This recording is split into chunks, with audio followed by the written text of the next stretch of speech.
A little over 6 years on from Liverpool's appointment of the first ever sporting director, Jurgen Klopp is facing up to the prospect of searching for a third in less than 12 months.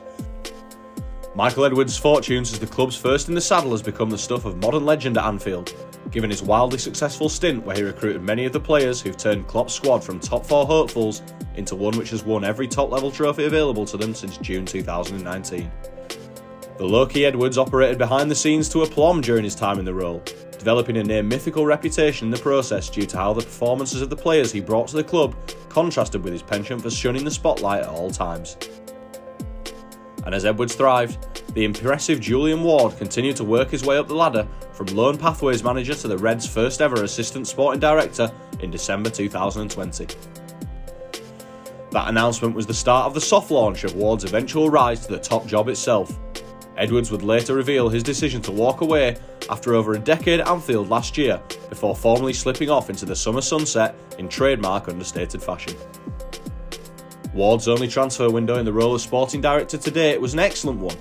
He ended months of intense and worrying speculation by flying out to Mykonos to convince Mohamed Salah to put pen to paper on the most lucrative Liverpool contract in history.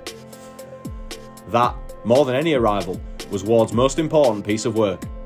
He also acted swiftly by utilising his extensive contacts in Portugal when it came to securing deals for both Luis Diaz in January and Darwin Núñez in June, while fees of £15 million for Takumi Minamino and £17 million for Nico Williams were very much in keeping with Edwards' trend of extracting great value for players whose futures were not at Anfield.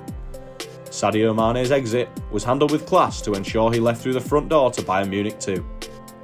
Liverpool insist it will be business as usual for the short-term future, meaning Ward will surely be tasked with boosting the squad in the new year when the January transfer window opens.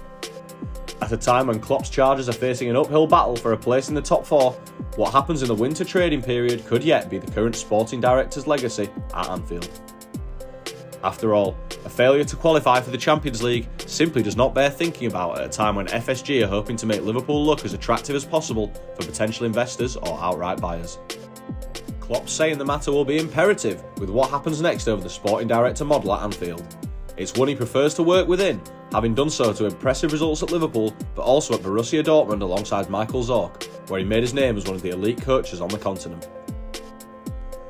It seems unlikely that the Reds boss will opt to rip up the working practices that have served Liverpool so well since Edwards became sporting director as a result, but there is a belief that the German will have a greater say on transfer targets going forward. Klopp has always insisted that it is enough that he has the final say on matters, but the deal for Núñez, for example, was a clear example of the manager pushing for a particular player. There were some at the club who were unsure about the Benfica striker's suitability initially. But if Klopp is almost certain not to call for a dramatic change of direction with regards to how recruitment works at the Access Centre, there are two other choices for him to make that are less easy to predict. Will Klopp opt to continue on the well-worn path of recruiting from within a kind of 21st century boot room at Anfield in the way that Edwards was succeeded by assistant? Or will he opt for an outsider who will come to the club with their own way of working? It's likely that any incoming arrival will be asked to effectively shun the spotlight in the same way Edwards and Ward did with their natural aversion, but their personalities lent itself towards that way of operating. It could represent a curious change of tradition if any would-be sporting director was regularly addressing the media in the way their European counterparts often do.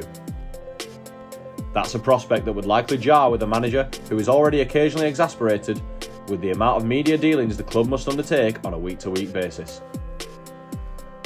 The idea of promoting from within is an option then, but just who that might be at this stage is far from clear.